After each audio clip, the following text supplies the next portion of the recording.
Bien-aimés dans le Seigneur et au chant notre Mashiach, paix et grâce et salut sur vous, sur vos âmes. Ceux qui aiment notre Père et qui l'adorent d'un cœur sincère et d'un esprit véritable, à vous tous, paix et grâce. J'aimerais avec vous partager un sujet sur lequel j'ai voulu partager depuis fort longtemps à cause des enseignements que l'Esprit du Seigneur Yeshua m'a communiqué il y a cela un moment, mais il n'avait pas permis à ce que je puisse le partager. Et je pense que le temps est arrivé donc de pouvoir partager cette parole. Je nous invite à la prière. Père, merci pour l'Esprit, merci pour la grâce, merci pour la vie, parce que ta parole est la vérité. Et tu dis, vous connaîtrez la vérité vous affranchira. Cette parole n'a pas été inspirée par l'esprit d'un humain, mais par ton esprit. Tu nous donnes la sagesse, la force, les moyens adéquats par ton onction pour pouvoir partager ta parole, Papa, pouvoir aussi, Seigneur, la répandre au nom de Yeshua. Je vais obéir à tes ordres, je vais faire ta pensée, ta volonté. Garde-nous, garde ton peuple. Permets que ces paroles qui sortiront de ma bouche soient instructives pour nous tous. Au nom de Yeshua, le Seigneur. Amen. Donc voilà, ce que je voulais partager, c'est concernant l'évangélisation. L'évangélisation, nous sommes chrétiens, nous avons reçu de la part du Seigneur la grande commission, comme certains l'appellent, d'aller et de faire de toutes les nations des disciples. Il est vrai sur le contexte historique, le Seigneur parle d'abord, premièrement, à ses apôtres qui est avec lui, qui l'ont accompagné durant son ministère terrestre. Mais par la suite, par extension, il nous parle à nous aussi qui avons cru. Parce qu'il a dit dans sa parole, je prie, pas seulement pour eux, mais pour tous ceux qui croiront après eux, donc au message qu'ils auront reçu. Le Seigneur a parlé à ses apôtres en disant, allez par-dessus le monde et annoncer la parole. Et donc, je crois, la Bible dit que cette bonne nouvelle du royaume sera prêchée dans le monde entier et puis viendra la fin. Donc, avant que la fin arrive, il faut que la bonne nouvelle soit annoncée aux hommes. La bonne nouvelle doit être proclamée aux hommes. Mais comment? En évangélisant, voilà. Et Paul de Tarse pouvait dire que c'est pas pour baptiser que Yeshua m'a appelé dans 1 Corinthiens 1, 17, car Mashiach ne m'a pas appelé, ne m'a pas envoyé baptiser, mais évangéliser. Voilà, non pas avec des discours de la sagesse humaine, afin que la croix du Mashiach ou du Christ pour certains ne soit pas rendue inutile. Donc, Paul parle, disons que le Seigneur l'a envoyé évangéliser.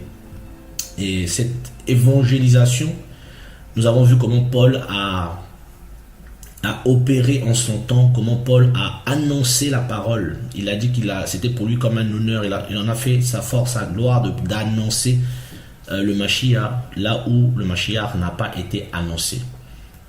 Et la vie de Paul était liée étroitement à cette cause qu'il avait. Et les apôtres, notamment de l'agneau, ont exécuté ce service avec brio, avec force. Et étant conduits par l'Esprit, ils ont annoncé l'évangile, ils ont évangélisé. Et j'aimerais prendre un passage dans le livre de Romains, le chapitre 10, à partir du verset 13, que je vais pouvoir lire. Car quiconque invoquera le nom du Seigneur sera sauvé. Mais comment invoqueront-ils celui en qui ils n'ont pas cru? Et comment croiront-ils en celui dont ils n'ont pas entendu parler? Et comment entendront-ils parler sans quelqu'un qui prêche? Mais comment prêchera-t-on si l'on n'est pas envoyé? Selon qu'il est écrit, qu'ils sont beaux les pieds de ceux qui annoncent l'évangile de la paix, de ceux qui annoncent l'évangile des bonnes choses. Voilà, donc ici, Paul de Tarse, en parlant aux Romains, va parler d'abord de croire. de croire. Il faut croire dans le Mashiach. Il faut croire en Yeshua. Il faut croire en Jésus-Christ. Mais comment croira-t-on s'il n'y a pas de prédicateur? Parce que le mot prédicateur, c'est pas anodin quand on parle de prédicateur. Si quelqu'un ne prêche pas, comment ils vont croire? C'est des prédicateurs qui prêchent. Et comment pourront-ils être sauvés si le nom du Seigneur n'est pas invoqué? Mais comment invoqueront-ils celui dont ils n'ont pas cru, dont ils ne connaissent pas en réalité? S'ils n'entendent pas parler de la parole du Seigneur. Et comment entendront-ils parler de cette parole s'il n'y a pas quelqu'un qui se lève pour annoncer la bonne nouvelle? Donc, l'évangélisation,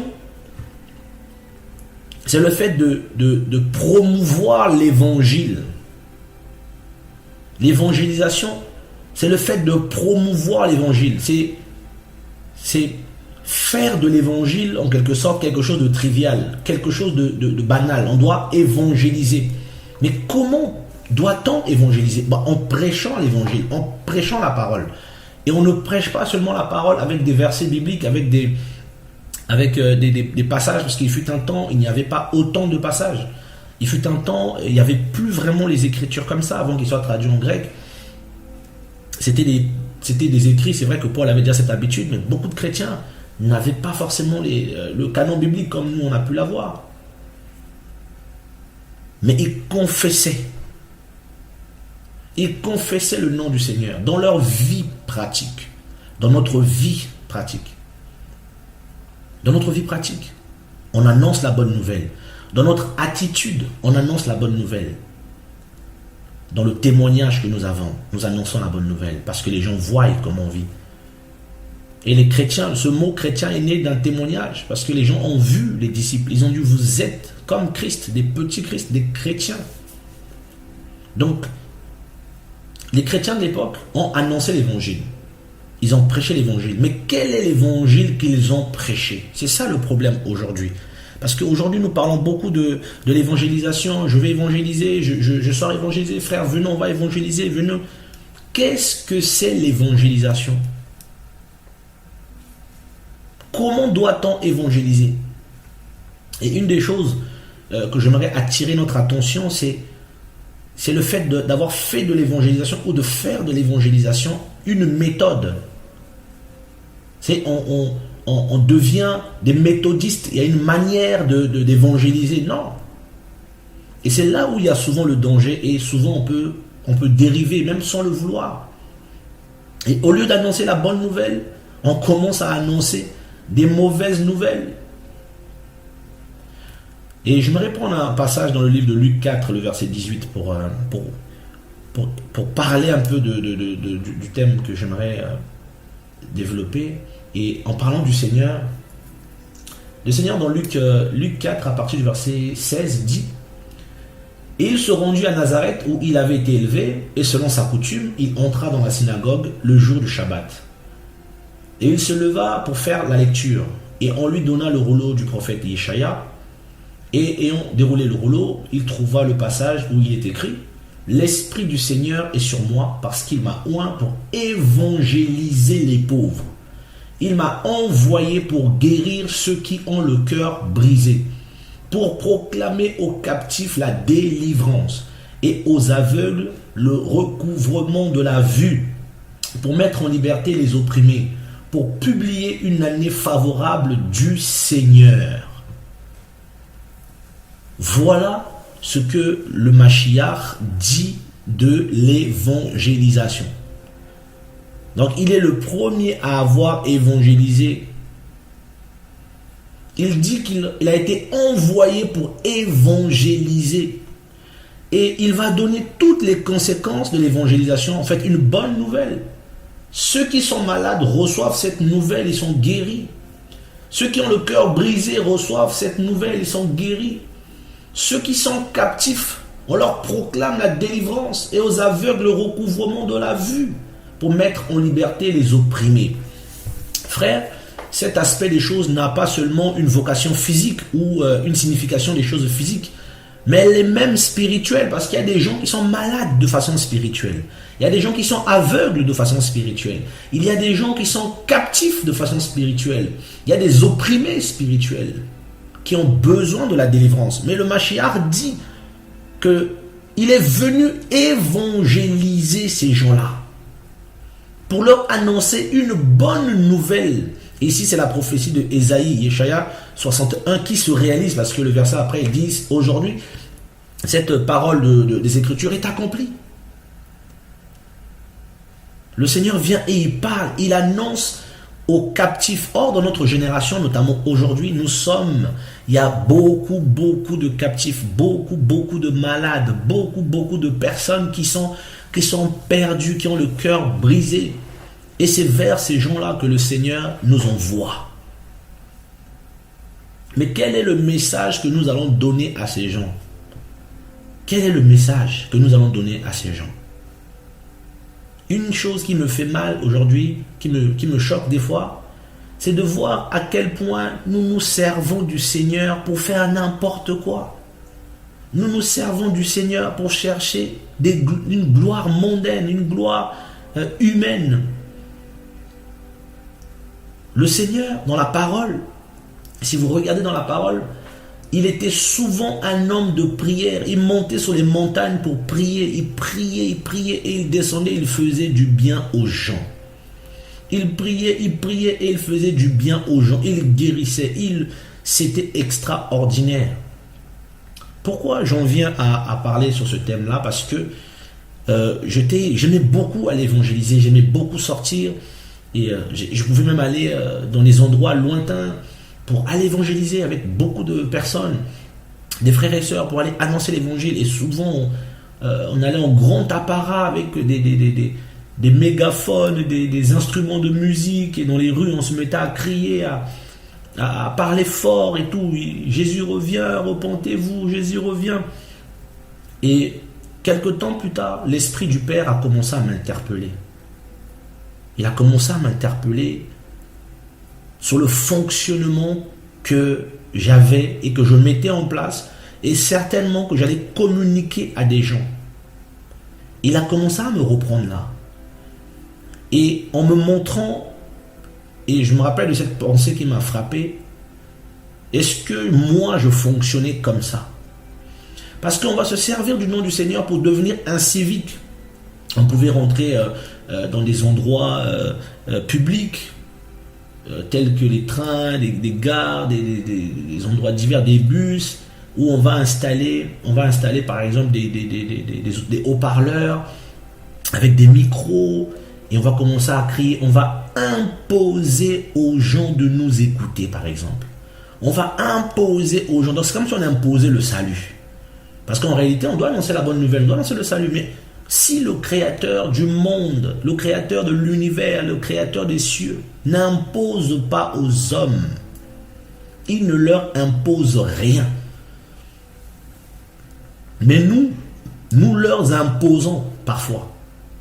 On impose aux autres, vous allez nous écouter, que vous le voulez, que vous ne le voulez pas. Et souvent, nous dérangeons les gens.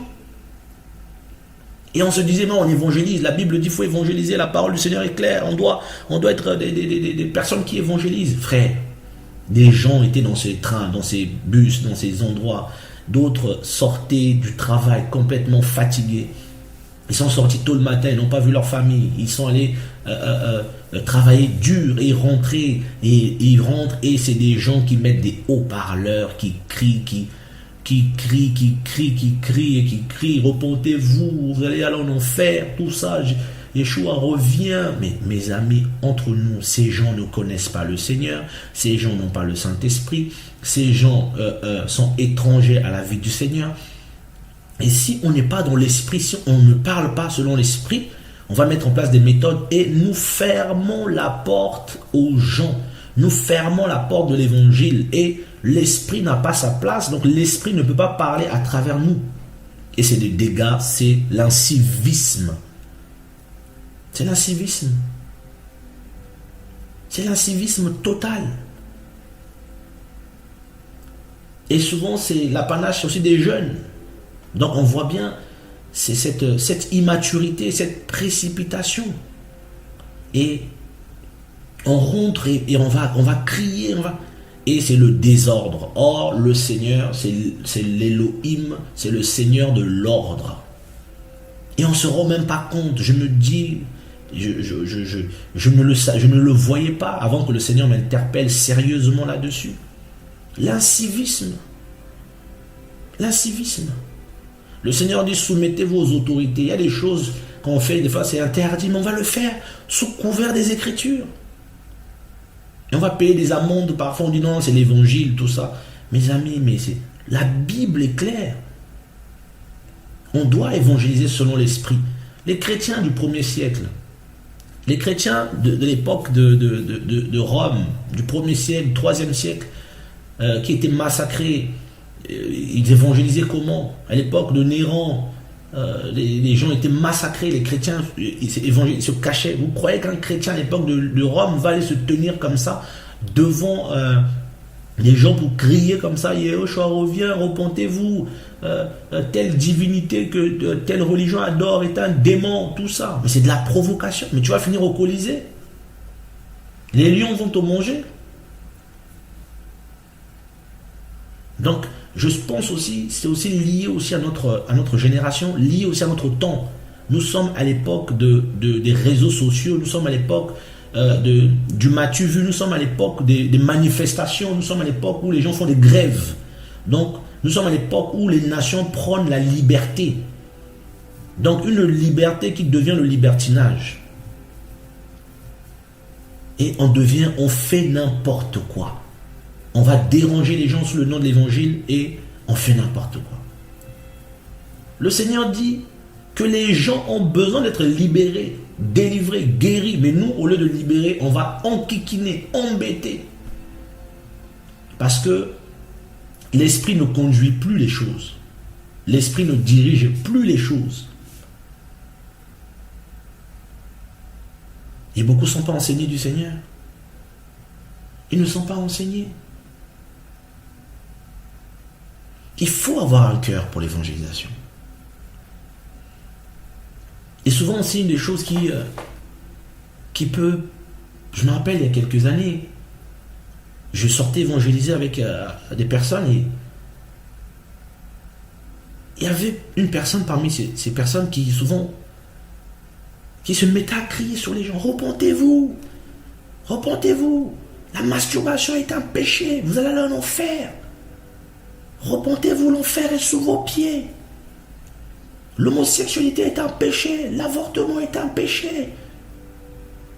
Mon ami, toi qui as de la connaissance, mais pourquoi veux-tu perdre celui qui n'a pas cette connaissance-là?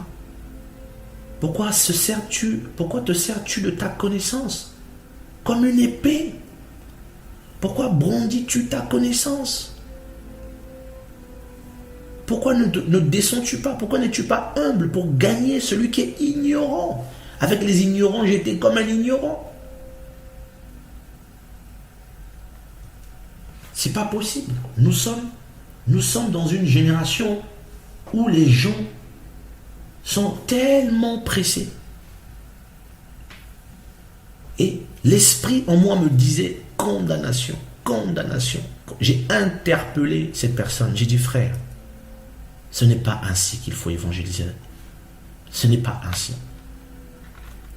Il n'était pas d'accord. Il me dit, non frère, il faut dénoncer le mal. Il faut dénoncer le mal. C'est pas comme ça qu'on dénonce le mal.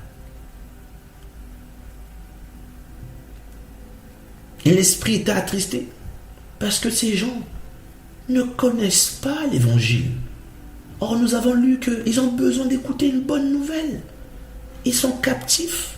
C'est comme ça qu'on va les décaptiver. On va les libérer.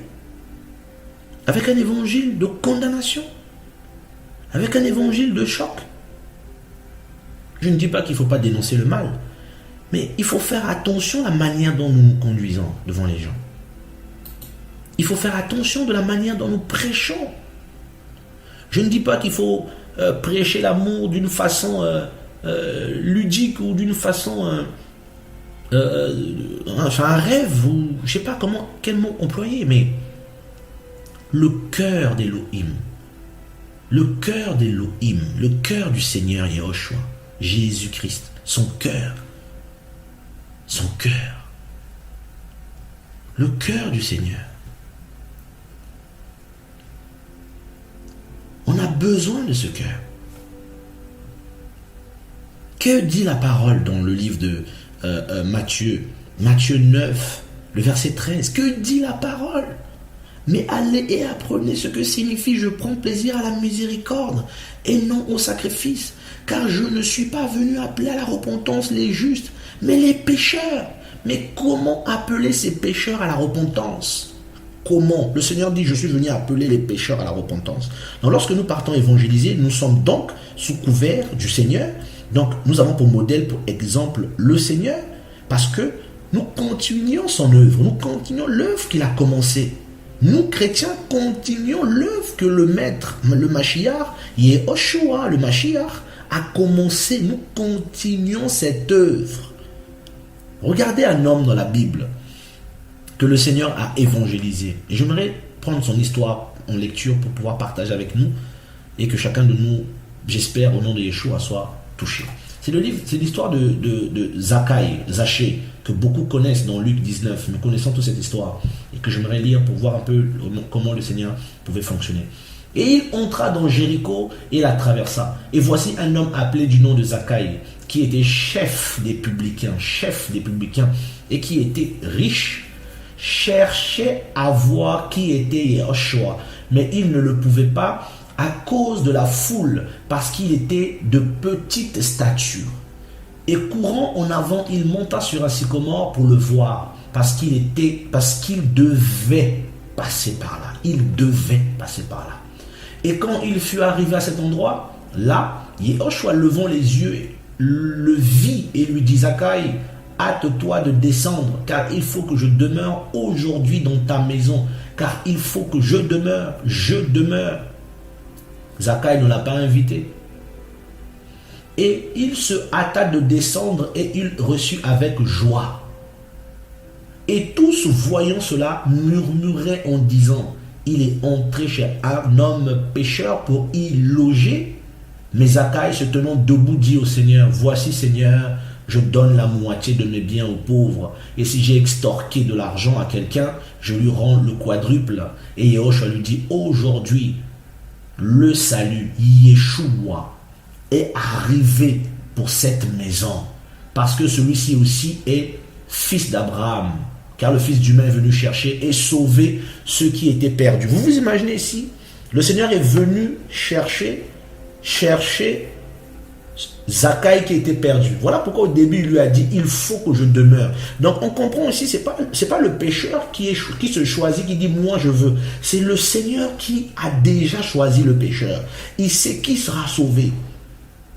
Il sait. Et Zachaï, la Bible dit, Zachaï est parti se positionner à l'endroit où Yahushua devait passer. Donc il y a des gens qui sont appelés au salut et le Seigneur les placera à un endroit où, si toi, enfant d'Élohim, tu comprends, si toi, fils du Père, fille du Seigneur, comprends que l'esprit qui est en toi, c'est l'esprit du salut, et que l'esprit qui est en toi, depuis 2000 ans, peut-être même plus, fait une œuvre. Le Seigneur est comme un jardinier, en fait, et toi, tu es comme son ouvrier, sa ouvrière. Tu fais un travail qui t'a été donné devant, tu l'ignores, tu récoltes. Nous sommes dans le champ d'Élohim et nous travaillons avec lui et pour lui. Zachaï n'avait rien demandé, il avait juste entendu parler. Et c'était quelqu'un qui venait de Jéricho, une ville désertique. Il était chef des publicains, il était riche et il cherchait à voir le Seigneur. Vous vous imaginez combien de personnes sont dans le cas de Zachaï, qui cherchent le Seigneur, mais qui ne savent pas comment le trouver. Parce qu'ils sont de petite stature, parce qu'ils n'ont pas la vérité en gros, parce qu'ils ne comprennent pas les choses, parce qu'ils ne réalisent pas encore qui est le véritable Seigneur, qui est le véritable Créateur, quel Elohim qu'il faut prier, vers qui aller. Les gens cherchent, ils sont dans différentes religions. Et vous allez arriver, oui, tel est un démon, telle religion, son Dieu est un démon, tel ceci. Mais les gens cherchent. Yarima, les gens cherchent. Les gens cherchent. Il y a des gens qui cherchent, ils cherchent la vérité, ils cherchent la délivrance. Vous voyez le Seigneur ce qu'il a dit? Zachaï avait besoin du salut. Le salut ici, c'est Yeshua. Vous savez, il y a une phrase en hébreu que j'aime beaucoup qui dit Uveyom lishu ati. Uveyom lishu ati. Lishu ati, là, c'est le même mot composé de Yehoshua. Uveyom veut dire au jour du salut, je t'ai sauvé. Au jour, je t'ai sauvé. Uveyom lishu ati. Donc, il y a des gens qui cherchent le Seigneur et il y a un jour de salut pour eux.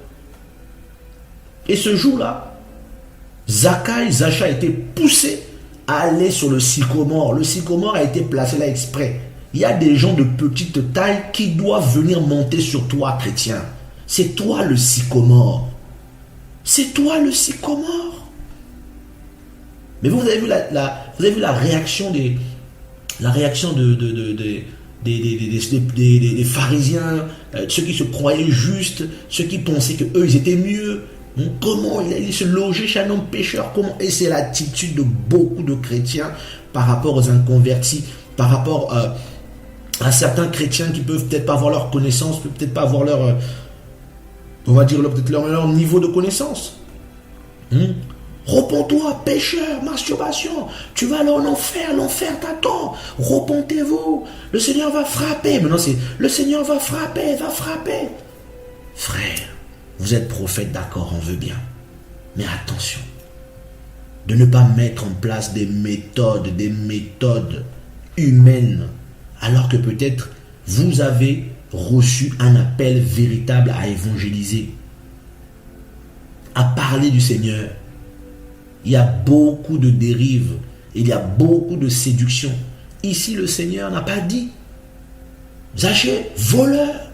Zaché a dit lui-même, si j'ai extorqué, la présence, l'esprit. Allez et apprenez que je prends plaisir à la miséricorde. Il l'a dit aux Juifs. Allez et apprenez. Allez et apprenez. Frères et sœurs, la bonne nouvelle. Les gens ont besoin d'écouter la bonne nouvelle. En ces temps terribles, en ce temps de crise, en ce temps où les familles ne savent plus où mettre la tête, où les gens sont appauvris, où les gens n'ont plus de quoi nourrir leurs enfants, où les gens n'ont plus de quoi payer leurs factures, où les gens sont oppressés, attaqués, même les païens sont oppressés, les gens se suicident et vous leur emmenez encore un message de condamnation. Un message de l'enfer, l'enfer. Les gens commencent à vivre le début de l'enfer sur terre et vous leur annoncez encore l'enfer. Mais vous leur annoncez pas le paradis. L'amour du Seigneur. Il y en a qui annoncent l'amour du Seigneur. Oh Seigneur, on a besoin du Seigneur. Il faut un cœur pour évangéliser. Et s'il n'y a pas ce cœur, frère, mais c'est terrible. Si on n'a pas ce cœur-là, mais c'est terrible. Le cœur de miséricorde, le cœur d'amour, comme le Seigneur pouvait l'avoir. Regardez ce que le Seigneur va dire à ses disciples dans Matthieu 28. Ce que beaucoup appellent la grande commission. Et on va revenir de façon succincte, étape par étape, pour parler de comment dans la Bible certaines personnes ont pu évangéliser. Je vais pouvoir le lire au nom de Yehoshua, même à partir du verset 16. Mais les 11 disciples allèrent en Galilée sur la montagne que Yehoshua leur avait désignée. Et quand ils le virent, ils l'adorèrent, mais quelques-uns doutèrent. Et Yehoshua s'étant approché leur parla en disant: toute autorité m'a été donnée dans le ciel et sur la terre. Allez donc, et faites de toutes les nations des disciples, les baptisant dans le nom du Père et du Fils et du Saint-Esprit, leur enseignant à garder tout ce que je vous ai ordonné. Et voici moi, je suis avec vous tous les jours jusqu'à l'achèvement de l'âge. Dans d'autres versions, jusqu'à la fin du monde ou des temps. Il dit, moi je suis avec vous. Donc, il dit, allez. Donc, quand il dit, allez, d'évangéliser, c'est Yehoshua qui parle. C'est Yehoshua qui parle. Il parle par ses serviteurs. Il dit, enseignez-leur. Pour faire des disciples, il faut les enseigner. Il ne faut pas leur balancer des informations comme ça, gagner des gens. Le Seigneur marchait avec des foules. Mais combien ont été convertis là-dedans? Très peu. Mais les vrais disciples, il les a enseignés. Il parlait de l'amour du Père, du royaume. Il parlait. Et les gens étaient touchés, d'autres non. Et le Seigneur continuait son travail. Et souvent, beaucoup de gens vont dire, oui, mais dans la Bible, on voit que le Seigneur, Jean-Baptiste, tout ça, dénonçait le péché. Il faut bien comprendre le contexte historique dans lequel nous sommes ici. Lorsque Jean-Baptiste, le Seigneur va peut-être traiter les pharisiens de race de vipères. À qui il parle? Vous verrez qu'au peuple, il ne parlait pas avec la même véhémence. Il ne parlait pas avec la même force. Mais avec ceux qui se disaient connaître. Avec eux, il était particulièrement dur avec eux. Vous verrez par exemple dans le livre de Jean 9, le Seigneur va parler à ces hommes, ces pharisiens, qui disaient être des aveugles. Il dit, nous aussi sommes-nous aveugles? Nous aussi sommes-nous aveugles? Qu'est-ce que ça veut dire ça? Ça veut dire qu'ils disent au Seigneur, vous croyez que nous aussi on est aveugles? Nous on voit, on connaît, on a la Torah, tout ça. Nous on est... Donc ils vont manifester leur orgueil spirituel. Ils vont dire même à cet aveugle, toi tu es né tout entier dans le péché. Et tu veux nous enseigner, nous qui connaissons la loi de Moshe, nous sommes disciples de Moshe, disciples de Moïse. Voilà où leur aveuglement les avait emmenés. Le Seigneur leur a dit, parce que vous dites que vous êtes des voyants, vous serez aveugles et vous ne vous repentirez pas de vos péchés. Parce qu'on va enseigner quoi à quelqu'un qui pense tout savoir? On va dire quoi à quelqu'un qui dit, oh, moi je suis déjà arrivé. Hein. Comment? Vous voyez? Tout est question de cœur, tout est question de disposition de cœur. Celui qui a le cœur dur ne servira pas le Seigneur correctement. Même s'il se met à prêcher, il ne gagnera rien. Parce que son cœur est dur, son cœur est méchant. Celui qui n'a pas connu l'amour du Père Céleste, celui qui n'a pas reçu cet amour-là, ne va pas parler aux âmes avec un cœur brûlant d'amour. Regardez Élie. Dans 1 roi 19, il se tient devant les enfants d'Israël, il va parler, arrêter de boiter. Jean-Baptiste qui arrive, il parle au peuple, le peuple se convertit. Mais les pharisiens résistent et ils leur traitent de race de vipères. Pourquoi? Parce qu'ils ont résisté au message d'Élohim. Voilà pourquoi cette épithète leur était attribuée, cet adjectif leur était donné parce qu'ils ont résisté. Et la preuve, quand le Seigneur leur dit, le baptême de Jean venait-il du ciel ou des hommes? Ils n'ont pas voulu répondre parce qu'ils ne croyaient pas que ça venait du ciel. Donc, et le Seigneur dit, ayant parlé comme ça, ils ont rendu pour eux en ayant les desseins d'Élohim. Donc, comme s'ils disaient au Seigneur, tu n'as pas envoyé cet homme, nous refusons. Alors qu'il a été envoyé pour préparer le chemin du Seigneur. Pour préparer le chemin du Seigneur. Oh, que le Seigneur ouvre nos yeux, que le Seigneur nous enseigne, que le Seigneur nous travaille, que le Seigneur nous emmène à la profondeur de son esprit pour comprendre le cœur du Seigneur. Là, parce qu'on peut croire qu'on a le cœur du Seigneur, on peut croire qu'on aime le Seigneur, mais en fait, des fois, on ne l'aime pas. On est juste touché au niveau de nos sentiments. Nos sentiments s'excitent parce que l'amour du Seigneur nous a visité une fois et ça secoue nos sentiments. L'amour des âmes. Le Seigneur jeûnait, priait tout le temps pour eux. Nous, on ne jeûne pas souvent, on ne prie pas souvent pour les âmes, mais on sort comme ça et on balance des informations et les gens disent, mais voilà des sectes, voilà des malades. Il n'y a aucune puissance. Aucune puissance derrière. Il n'y a pas de guérison, il n'y a pas de miracle. Pour certains. Parce qu'il n'y a pas la puissance de l'amour. Parce qu'il n'y a pas la puissance de la vérité. Il n'y a pas la compassion. C'est plus l'esprit qui fait, mais c'est l'humain.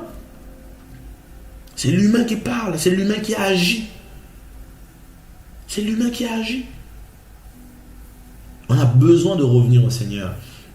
Et on a vraiment besoin de revenir. Il dit, allez, faites toutes les actions de mes disciples, enseignez-les. Enseignez-les à garder mes commandements. Mais c'est quoi les commandements du Seigneur? C'est l'amour, c'est la joie, c'est la paix, par l'esprit, c'est la sanctification, c'est le partage, c'est la pureté. Mais toi, moi, quand le Seigneur nous a touchés, dans quel état nous a-t-il trouvé? Dans quel état on t'a... Quand le Seigneur t'a touché, tu étais dans quel état? Qu'est-ce qu'on t'a dit? Dans quel état tu étais? Quand son amour t'a touché, si réellement son amour t'a visité, dans quel état? Il ne t'a pas condamné. Rappelez-vous de la femme qui était condamnée parce qu'elle était attrapée en flagrant délit d'adultère. Tout le monde a pris des pierres. Voilà les chrétiens pharisiens. Dès que quelqu'un fait une erreur, on veut le lapider, on veut lui dire c'est l'enfer, tu vas aller en enfer. Mais on ne prend pas le temps des fois de savoir pourquoi et de prier pour aider. Mais on va tuer tout de suite avec la langue, on va tuer avec des paroles dures. Au lieu de restaurer l'âme, comme l'Élohim, notre Père, le fait. Et cette femme n'a pas été condamnée. Le Seigneur a dit, je ne te condamne pas, mais seulement va et ne pêche plus. Va et ne pêche plus. Il dit à cet homme, 38 ans d'impotence, qui était là accouché, il dit, va et ne pêche plus, de peur qu'il ne t'arrive pire. Mais pourquoi? Il n'y a plus ce cœur-là. Il n'y a plus ce cœur. Enseignez-leur. Oh Seigneur. On a besoin de revenir. Je vais reprendre Matthieu 10. On peut voir un peu comment vous allez voir que tout le temps ça se répète à partir du verset 6. C'est la même chose. Le Seigneur dit aux disciples après qu'il va appeler les 12, il va dire mais allez plutôt vers les brebis perdues de la maison d'Israël. C'est leur première mission avant de leur envoyer dans la grande commission. On va dire c'est la petite commission. Mais allez plutôt vers les brebis perdues de la maison d'Israël et en allant prêcher en disant le royaume des cieux s'est approché. Le royaume des cieux s'est approché. Voilà la parole, voilà le message. Le royaume des cieux s'est approché. Une fois que le royaume est prêché, qu'est-ce qui se passe? Guérissez les malades, rendez purs les lépreux, ressuscitez les morts, chassez les démons. Vous avez reçu gratuitement, donnez gratuitement. Mais comment rendre purs les lépreux si le royaume... En fait, le royaume, c'est quoi? C'est l'espérance. Les gens ont besoin d'espérer en quelque chose. Les gens ont besoin de croire en quelque chose. Mais si on leur présente d'abord la peur, l'enfer, le péché, et on ne parle pas du Mashiach, on ne parle pas de l'œuvre expiatoire de la croix, on ne parle pas de ce grand Elohim, de ce grand créateur qui nous aime à la folie, plus que la folie, qui est attaché à nous, qui regarde chaque pas, qui nous regarde marcher et qui frémit dans son âme lorsqu'il nous voit faire le mal, qui pleure et qui n'a pas pu supporter du haut de sa grandeur infinie. Il n'a pas pu... L'image que j'ai du Seigneur, c'est comme quelqu'un qui voit son enfant aller à l'école et son enfant a oublié quelque chose où il y a un danger. Donc il prend juste un manteau, il ouvre en cascade la porte et il court vers l'enfant pour aider l'enfant. C'est ce que le Seigneur a fait. Il s'est levé de son trône en prenant un vêtement de chair, en s'enfermant dedans et en apparaissant sur terre 33 ans de sa vie humaine pour nous. Quel amour! Oui, il y a des religieux. Oui, il y a un discours pour les religieux chrétiens, tout ça. Je peux comprendre, mes frères. Il y a des gens qui ont besoin de l'évangile. Il y a des gens qui en ont besoin. C'est par l'esprit que nous évangélisons. Regardez au verset 16, que dit la Bible. Voici que moi je vous envoie comme des brebis. De Matthieu 10, 16. Voici que moi je vous envoie comme des brebis au milieu des loups. Soyez donc prudents comme des serpents et sans mélange comme des colombes. On doit être prudent. Verset 20, car ce n'est pas vous qui parlerez, mais c'est l'esprit de votre Père qui parlera en vous. Et là, on parle de la persécution. Donc les chrétiens, les disciples ont évangélisé dans des moments difficiles, dans des temps difficiles. Mais l'esprit était là. Et tout à l'heure, on a vu dans la grande commission, il dit, moi, je serai avec vous. Et on verra que lorsque le Seigneur est sorti, tout à l'heure, on avait pris le verset de Luc 4, je crois, oui. Et si vous remontez, vous verrez que c'est après le Jourdain et puis les 40 jours dans le désert, il sort de là, il va annoncer la parole.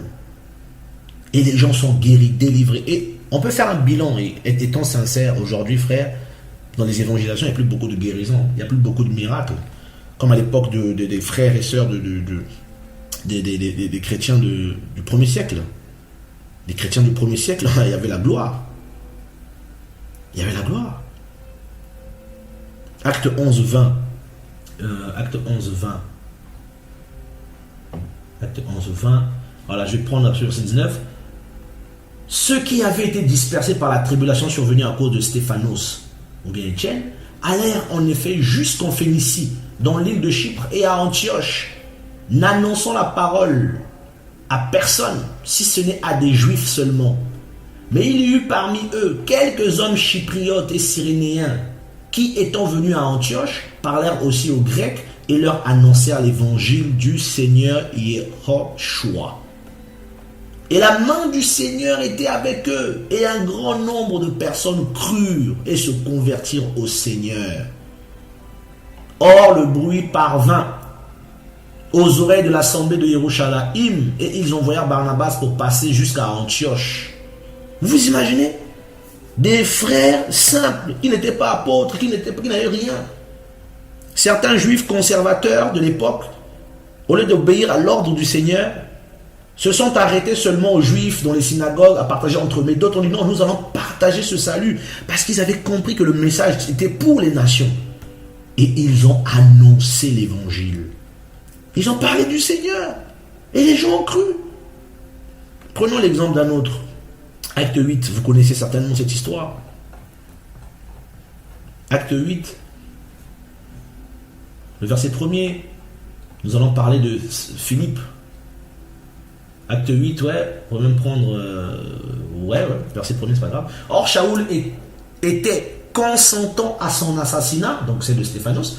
En ce jour-là, survint une grande persécution contre l'assemblée à Yerushalayim, et vous, et tous, excepté les apôtres, se dispersèrent dans les contrées de la Judée et de la Samarie. Et des hommes pieux emportèrent Stéphanos pour l'ensevelir et firent sur lui une grande lamentation en se frappant la poitrine en signe de douleur.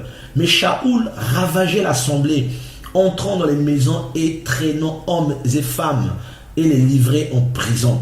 Alors ceux qui avaient été dispersés allaient en effet de lieu en lieu, annonçant la parole d'Élohim. C'est de ces hommes-là tout à l'heure dont on parlait. C'est eux, ils ont annoncé la parole d'Élohim. Et Philippos, étant descendu dans la ville de Samarie, leur prêcha le Mashiach, d'autres le Christ. Il leur prêcha le Mashiach. Le Mashiach, c'est le salut, il n'est pas allé plus loin, il leur prêcha le Mashiach. Et les foules d'un commun accord étaient attentifs à ce que Philippos disait. En l'entendant et en voyant les signes qu'il produisait, car les esprits impurs de beaucoup de personnes qui en avaient sortaient en criant à grande voix, et beaucoup de paralytiques et de boiteux furent guéris. Et il y eut une grande joie dans cette ville. Voilà. Mais il y avait dans cette ville auparavant un magicien qui étonnait les gens par sa magie, qui fatiguait les gens par sa magie, qui avait corrompu les gens par sa magie, par son message diabolique, parce qu'on le prenait pour l'envoyé d'Élohim là-bas, parce qu'il pratiquait la sorcellerie, comme la plupart, comme beaucoup de nos assemblées aujourd'hui, c'est la sorcellerie, frère.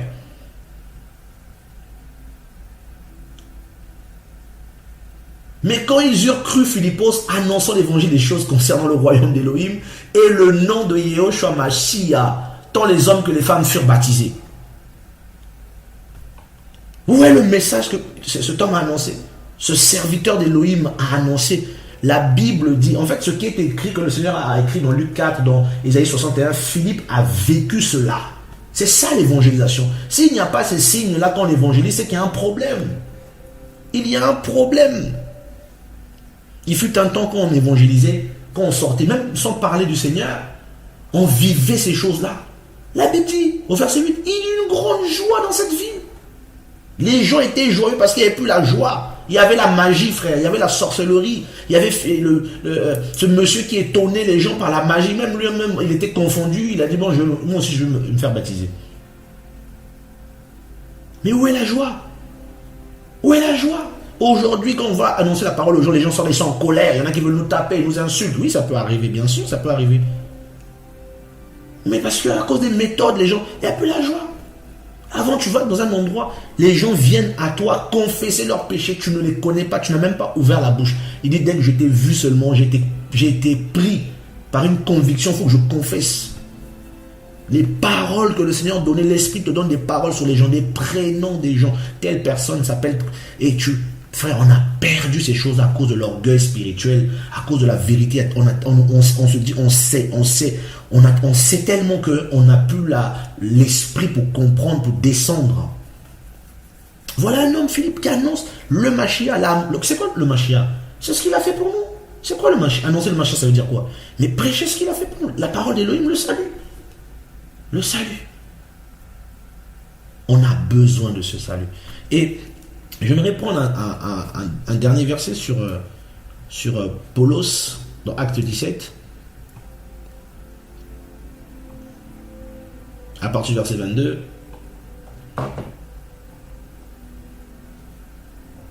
Voici ce que disent les Écritures. Mais Paulos, debout au milieu de l'aéropage, leur dit: Hommes athéniens, je vous vois en toutes choses comme plus superstitieux, car en passant et en regardant attentivement les objets de votre culte, j'ai même trouvé un autel sur lequel il était écrit: à un Elohim inconnu. Celui que vous révérez sans le connaître, c'est celui que je vous annonce. L'Elohim qui a fait le monde et toutes les choses qui y sont. Lui qui est le Seigneur du ciel et de la terre n'habite pas dans les temples faits de mains d'hommes. Et il n'est pas servi par les mains des humains comme s'il avait besoin de quelque chose. Lui qui donne à tous la vie et la respiration et toutes choses. Et il a fait habiter sur toute la face de la terre toute nation d'humains sortis d'un seul sang, ayant déterminé les temps définis d'avance et les bornes de leur habitation, pour chercher le Seigneur, pour voir si en le cherchant à tâtons, il le trouverait, quoiqu'il ne soit pas loin de nous, car c'est par lui que nous vivons et que nous mourons et que nous sommes. C'est ce qu'ont dit quelques-uns même de vos poètes, car nous sommes aussi sa race. Étant donc la race d'Élohim, nous ne devons pas penser que le divin soit semblable à de l'or, à de l'argent ou à de la pierre, sculpté par l'art et la pensée des humains. En effet, sans tenir compte des temps d'ignorance, Elohim ordonne maintenant à tous les humains et en tout lieu de se repentir, parce qu'il a arrêté un jour dans lequel il doit juger la terre habitée avec justice par l'homme qu'il a désigné, ayant fourni à tous la foi en le ressuscitant des morts. Mais lorsqu'ils entendirent parler de la résurrection des morts, en effet, les uns se moquèrent et les autres dirent: nous t'entendrons là-dessus une autre fois. Et c'est ainsi que Paulos sortit du milieu d'eux, mais quelques-uns se joignirent à lui et crurent. Parmi eux, Dionysos, l'aéropagite, une femme du nom de Damaris, et d'autres avec eux. Voilà un homme qui arrive dans un pays, à Athènes, en Grèce. À l'époque, Athènes, c'est l'Athènes la Grande, capitale de la Grèce, où il y a eu tellement de héros, il y a eu des guerres terribles. Et Athènes, c'était une ville mouvementée, les gens aimaient apprendre des nouvelles. Et Paul arrive, il voit déjà que ce peuple-là est un peuple idolâtre. Athènes, il y avait la divinité Athéna, vous connaissez, la fille de Zéus, et il y avait d'autres temples. Et ces gens-là ne connaissaient pas Elohim, ils ne l'adoraient pas, ils ne voulaient rien même avoir avec lui. Mais Paul va, par subtilité, il va se servir même de leurs coutumes pour glisser l'évangile. Il dit: celui que vous révérez sans le connaître. Il y avait marqué un Elohim inconnu, donc en gros un Dieu inconnu. Il va apprendre ça. Il se sert de ça pour glisser la parole. Cet homme était vraiment oint par le Seigneur. Celui que vous révérez sans le connaître, c'est lui que je vous annonce. Et il ne va pas crier: vous êtes des idolâtres, vous adorez les faux dieux, vous allez aller en enfer, tout ça, machin. Il dit juste: vous ne devez pas penser que l'idole de pierre, d'or soit... Donc, avec une telle sagesse, il va expliquer aux gens. Et la Bible dit que Dionysos, parce que le mot Dionysos est une divinité romaine, du Moyen, romaine aussi, Bacchus, et c'est le dieu du vin. Et c'était lui l'aéropagite, en gros celui qui gérait l'aéropage, parce que Paul se tient à l'aéropage là. Et les gens étaient touchés par la parole, guéris. Leur cœur était guéri. Damaris était guéri dans son âme.